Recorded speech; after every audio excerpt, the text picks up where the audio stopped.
recognized. Thank you. Mr. Durham, your report is not just sobering, as you stated, it's outrageous and deeply troubling. Can you confirm these several main points that it found? The FBI did not have an adequate basis on which to launch Crossfire Hurricane, correct?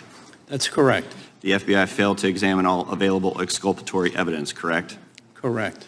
FBI leadership continued the investigation even when case agents were unable to verify the evidence, correct?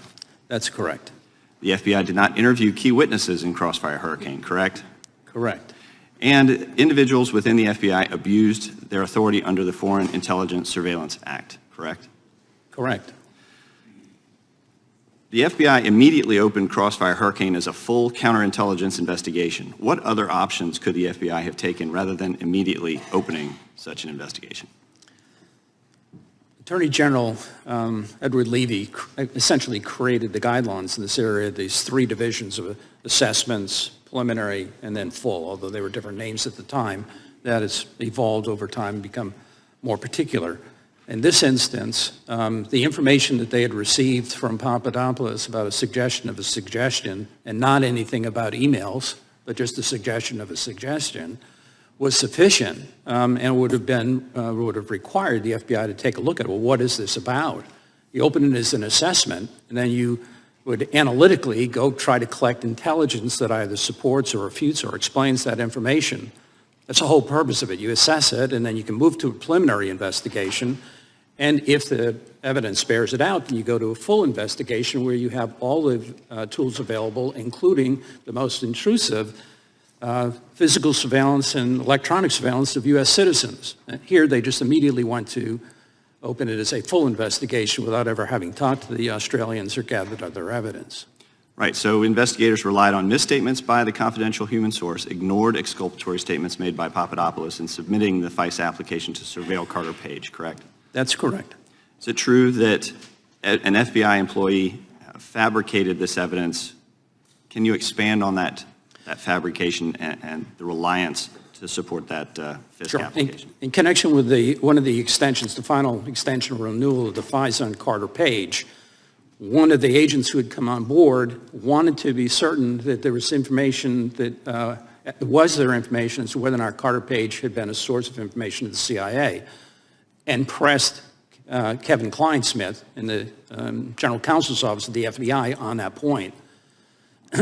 Cline Smith got a hold of people at another government agency, intelligence agency, on the issue, and that person said that yes, in FBI parlance, Carter Page was the source, and put that in writing. When Cline Smith talked to the agent who was saying, we want to be sure on this, was he or was he not a source, Cline Smith said, no, he said he's not. He said, did we get that in writing? Cline Smith said yes, and they said, well, I want to see it. And then Cline Smith altered the other government agency document to reflect this, to say that Page was not a source, when he in fact was a source. That's the gist of it. What did the investigators mean when they said they hoped the returns on the Carter Page FISA application would, quote, self-corroborate?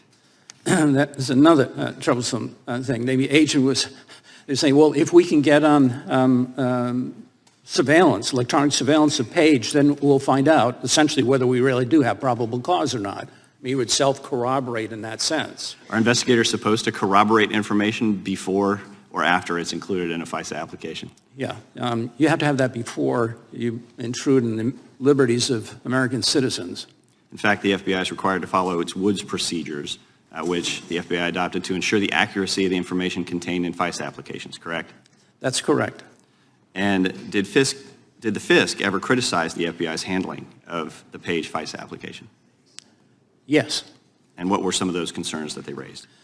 Well, ultimately, the FISC issued an order, a memorandum indicating that had the information that was disclosed in the investigation done by Inspector General Horowitz, a very thorough job and a good job and a well-written report.